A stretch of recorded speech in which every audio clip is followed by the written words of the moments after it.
Bendiciones, bendiciones, bendiciones, maestro José Briceño, de nuevo transmitiendo para el mundo, por ende, internacionalmente.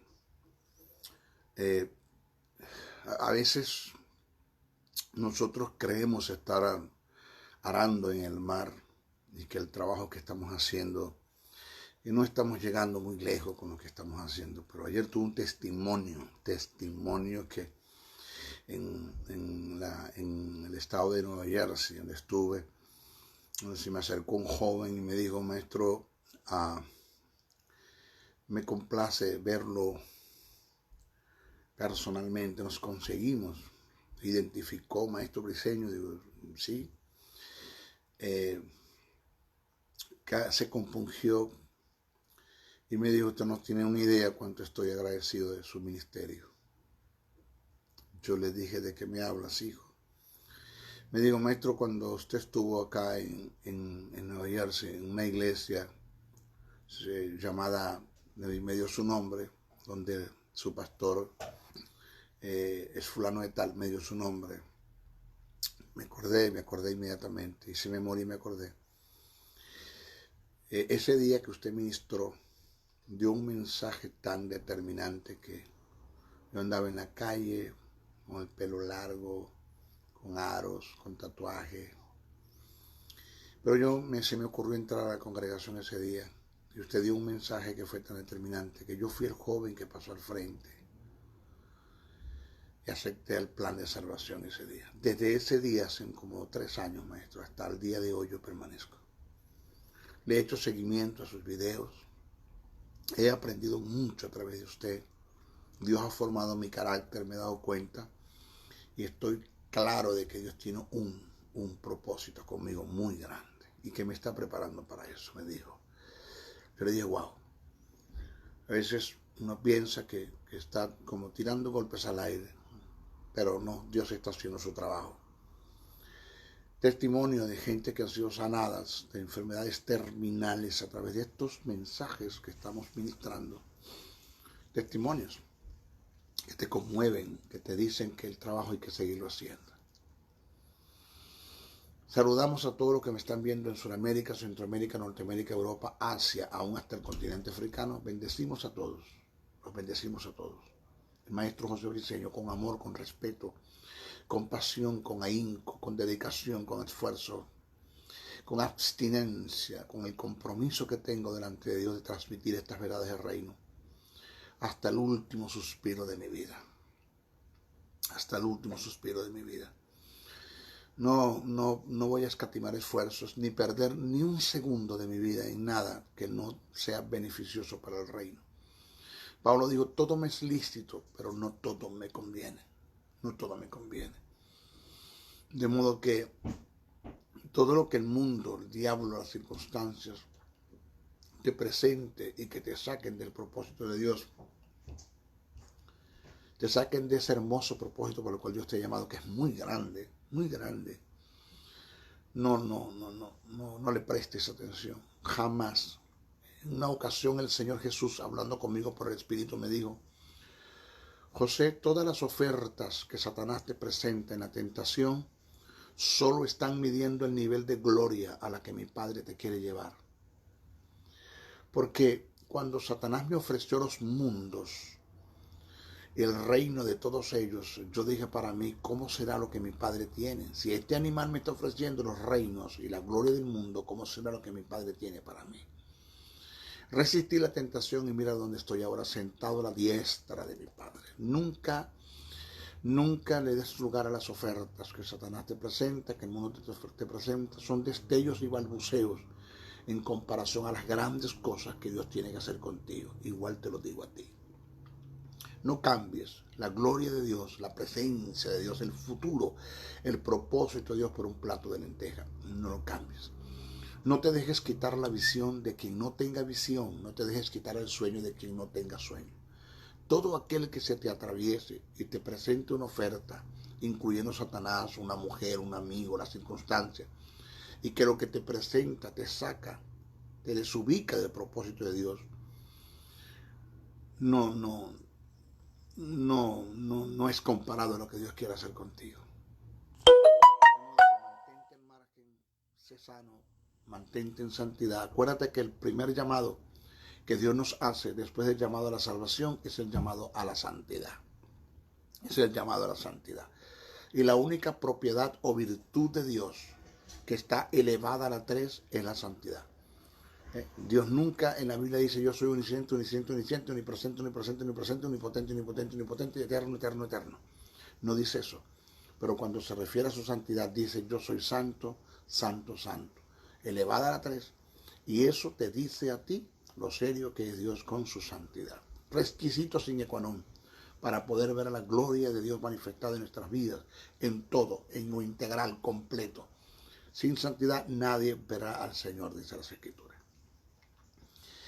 Esta es nuestra clase número 10. En este momento nos toca hablar ahora de la fe y la vivencia. Preste mucha atención, la fe y la vivencia. Preste atención a esta verdad. Deme paciencia. Déjeme leer mis notas. Y aquí es donde está el contenido. Todo esto que usted está escuchando del maestro Briceño, de lo que plasmó en un libro, de lo que está escrito, es producto de lo que aprendí en la vida. Cosas que me tuvieron que llevar a sentarme, a estudiar las Escrituras y descubrir principios del reino en relación a la fe. Dios ha sido mi más grande rector, Cristo mi más grande decano, el Espíritu Santo mi más grande maestro y la vida ha sido mi más grande universidad. Así que presten muchísima atención. La fe y la vivencia. Una cosa es tener todo el conocimiento en relación a la fe. Usted puede tener una cátedra de lo que es fe, que eso es bueno, no está malo, ¿ok? Pero otra cosa es hacer de la fe, de ese conocimiento, un estilo de vida. Caminar en eso. Conocer es bueno, pero caminar en el conocimiento es mejor. Entre los dos factores hay una gran distancia. El que tengamos conocimiento del sistema de la fe es uno de los factores para formar un carácter en la fe. Eso está allí. Pero lo que va a encallecer, a afirmar, a endurecer y hacernos consistentes, persistentes y perseverantes en la vida de fe es al ver los resultados que se obtienen mediante Dios en la fe, en una presencia del Espíritu por la fe, que depositamos en una palabra que el Eterno nos ha dado y que ha determinado y que ha establecido y que ha decretado Dios mismo. Una de las más grandes batallas, esto nunca a usted se le olvide, por favor, tómelo en cuenta, que esto no se lo deje robar del diablo, ni de las circunstancias, ni de los temores, esta verdad. Una de las más grandes batallas que el creyente fue llamado a librar es la de la fe. Batallar en contra de los temores, las dudas, las ansiedades, las preocupaciones, las incertidumbres, las angustias, la inseguridad, el desasosiego, el desespero. Luchar en contra de todos esos flagelos no es cosa fácil. Son nuestros más grandes enemigos internos para triunfar en la vida. Si nos dejamos dominar de todo eso y no apelamos a la fe, nos van a destruir, nos van a acabar, nos van a arrasar, nos van a despedazar. Ahora son muchos. Luchar en contra de los temores, las dudas, las ansiedades, las preocupaciones, las incertidumbres, las angustias, la inseguridad, el desasosiego, el desespero. Esto es un ejército que se levanta en contra de nosotros, como prácticamente estamos luchando como con más de lo que nosotros somos. Y lo duro del caso es que es algo interno que está en nosotros, que no está fuera de nosotros, que esté en nosotros, dentro de nosotros. ¿Ok? El luchar en contra de todos estos flagelos, es peor que luchar en contra del mismo diablo. Es peor que luchar en contra del mismo diablo. El diablo está afuera, esto está dentro. Por esta causa necesitamos, además de la fe, la paciencia, que es la palabra upomones del griego, que más adelante voy a hablar de eso, que es la mano derecha de la fe, según lo que presenta el apóstol Santiago en sus cartas. Más adelante voy a hablar de esto. Entonces, no importa cuánto tarde la respuesta de Dios, siempre lo he tenido presente y te lo digo en el espíritu. No importa cuánto tarde la respuesta de Dios a nuestro favor en lo que hemos creído.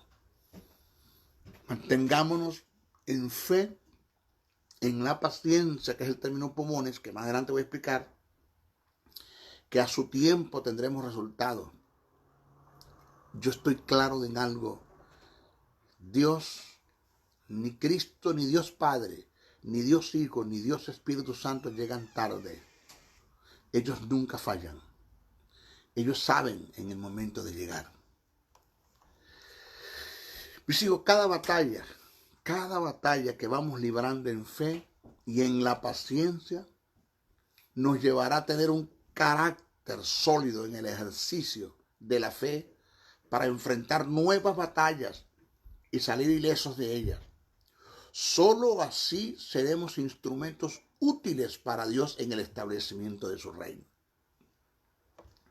Santiago el apóstol dejó plasmado en la carta que escribe, el capítulo 1, versos 2 al 4, dice, cito: hermanos míos, tened por sumo gozo cuando os halléis en diversas pruebas, sabiendo que la prueba de vuestra fe produce paciencia o pulmones.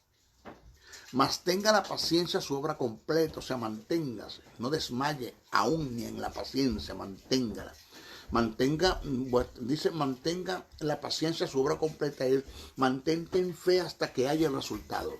Mantente en paciencia sosteniendo la fe hasta que haya el resultado, para que seáis perfectos y cabales, sin que os falte cosa alguna. Para que seáis perfectos y cabales en que en la vivencia, en la creencia, en la paciencia, para que nada te falte como resultado de lo que vas a recibir por la fe y la paciencia, porque te mantuviste. Es lo que quiere decir el texto. Las escrituras sagradas dan testimonio de dos grandes hombres, además de otros, pero voy a centrarme en estos dos, que se mantuvieron en fe y en la paciencia y tuvieron respuesta de Dios en su tiempo. Nos referimos uno a Jesús y dos al patriarca Job. Ambos vivieron los resultados positivos, vivieron y vieron los resultados positivos en respuesta de Dios por la fe y la paciencia en la cual se mantuvieron. Uno fue librado de la muerte y del sepulcro, hablando de Jesús, y el otro fue librado de un gran padecimiento, de una gran tragedia, que fue Job. El Eterno hará lo mismo con todos aquellos que se mantienen en fe y en la paciencia. Mira lo que dice el texto. El texto dice, Santiago 5, capítulo 5, verso 11, dice: he aquí, tenemos por bienaventurados a los que sufren.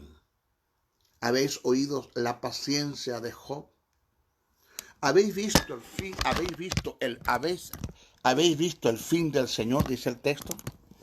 ¿Habéis visto el fin del Señor? Dice el texto. El texto dice que nosotros nos tenemos que mantenernos en la paciencia, en fe, en la paciencia, para recibir lo prometido de parte de Dios. Nunca desmayar ante eso. ¿Ok? Nunca desmayar ante eso. Presta atención a esto que le voy a transmitir. Ahora, vamos a entrar en el mundo de lo que es la diferencia entre la fe y la presunción. Vamos a ver la diferencia entre lo que es la fe y la presunción. Vamos a ver.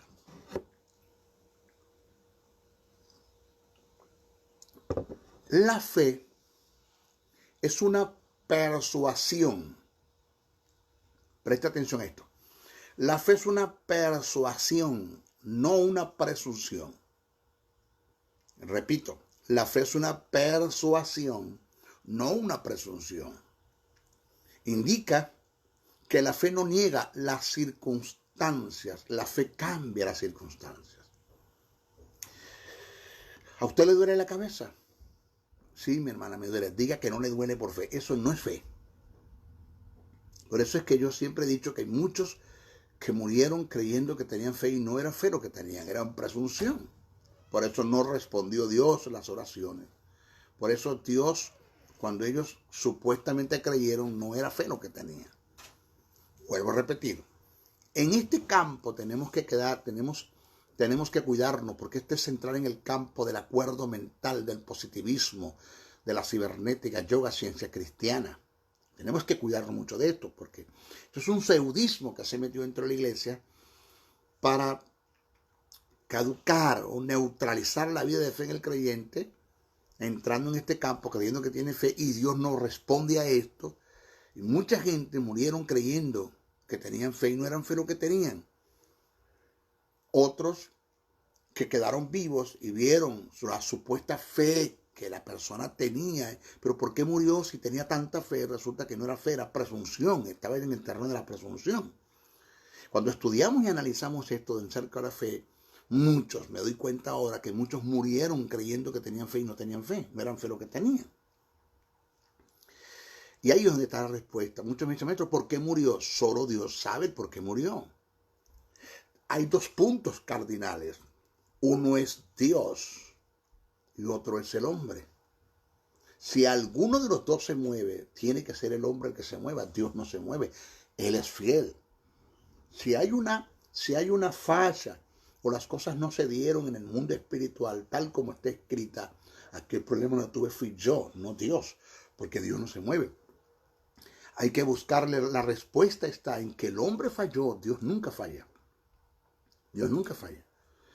Maestro, ¿y si fue propósito de Dios que se muriera de esa enfermedad? No, Dios no hace eso.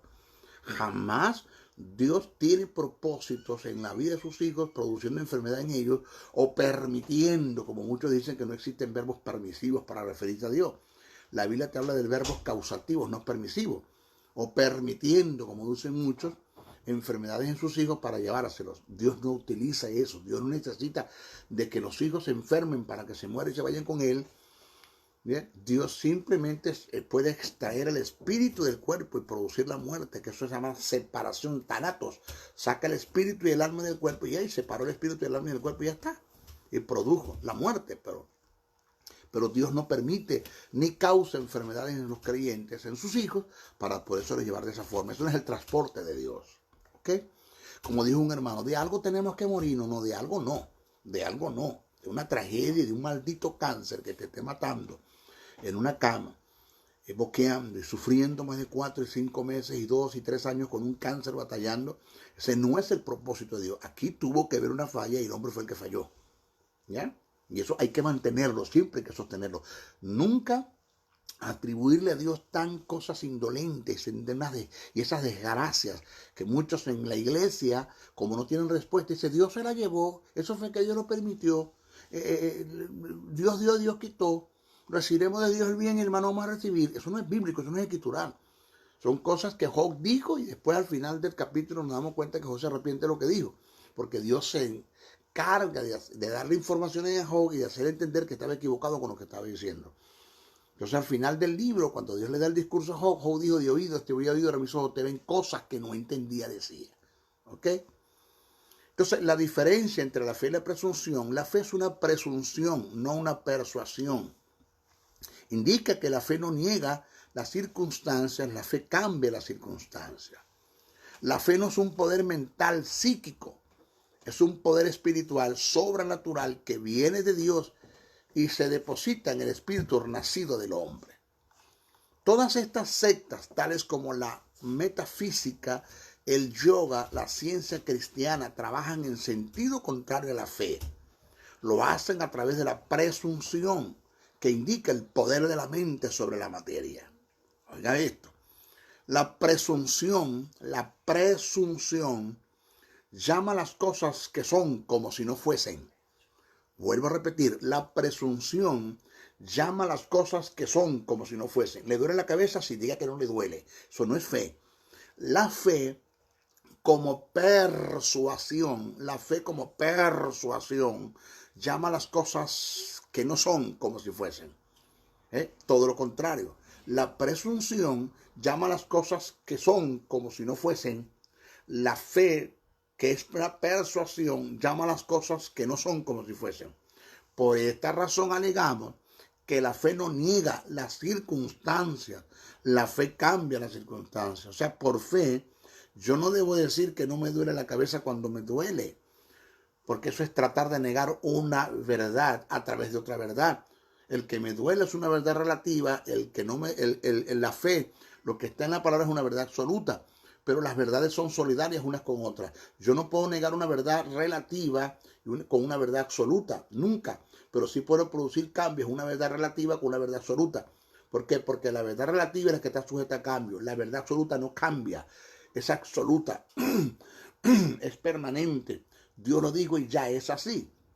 Entonces, a mí me duele la cabeza por fe. Digo que no me duele. No, porque la fe no niega las circunstancias. Pero aunque a mí me duele la cabeza, yo digo por fe que estoy sano, porque las escrituras dicen que yo soy sano. O sea, yo me estoy basando en lo que dice la Biblia, no negando las circunstancias, sino en lo que la Biblia dice en sí, que ya fue un hecho que hace 2000 años en la cruz del Calvario el Señor me sanó. Y esa palabra, esa fe que estoy depositando en lo que está escrito, de lo que ya Dios hizo, es el espada del Espíritu, que es lo que va a tomar el Espíritu y va a ejecutar en el mundo físico y hacerlo una verdad lo que ya en el mundo espiritual fue un hecho, que fue mi sanidad. Por sus heridas fuiste sanado, es lo que dice el texto. Entonces, jamás la fe que está fundamentada en una verdad absoluta puede negar una verdad relativa. La diferencia entre una y la otra es que la verdad relativa está sujeta a cambios, la absoluta no cambia. Además de esto, la verdad absoluta siempre estará sobre la verdad relativa cuando se tome en fe. Pero nunca se podrá negar una verdad relativa por fe, porque sería entrar en el terreno de la presunción. Y esto es condenado por las Escrituras. Salomón escribe desechando la presunción. Es muy claro. Salomón dice en Proverbios 13:7, dice, hay quienes pretenden ser ricos y no tienen nada. Hay quienes confiesan riqueza siendo pobres, dice el texto. Hay que tener mucho cuidado con eso. La presunción tiene su fundamento en los escritos en el libro de Joel, que entendieron muy mal esto, en una mala aplicación que se le dio a lo dicho por el profeta cuando le da un imperativo al débil de decir que es fuerte aún siendo débil. Lo que no, cuando dice, diga el débil, fuerte soy, ¿vio? Eso es fe, maestro. Diga el débil, fuerte soy. Aunque usted sea débil, diga que es fuerte. Eso no es lo que quiere decir Joel. Joel no quiere decir eso, y eso es lo que se ha tomado para entrar en el terreno de la fe, y eso está totalmente en contra de la fe, que no entendimos lo que Joel quiso decir. Lo que no se entendió del pasaje es que el profeta busca con estas expresiones animar al pueblo en general a tomar las armas para la defensa, indicando que es tiempo de que el cobarde proclame su valentía. Pero estas expresiones no se deben tomar para hacer de ellas un lenguaje o un patrón para la fe, entrando en la presunción, porque Dios honra la persuasión en cuanto a la fe que tienes en lo que la palabra está escrito y no la presunción que niega la fe, Dice, el texto dice, forjad espada de vuestras asazones, lanza de vuestros hoces, y diga el débil, fuerte soy. Eso está en Joel 3:10, pero eso no es presunción. Eso tiene un sentido por cual se dijo. La fe trae a la existencia, al mundo físico, lo que ya existe en el mundo espiritual. La fe está fundamentada en cosas que no se ven, pero que existen en el mundo espiritual. Por ejemplo, como está escrito, te he puesto por padre de muchas gentes delante de Dios, a quien creyó, el cual da vida a los muertos y llama a las cosas que no son como si fuesen, que no son en el mundo físico, pero que ya son en el mundo espiritual.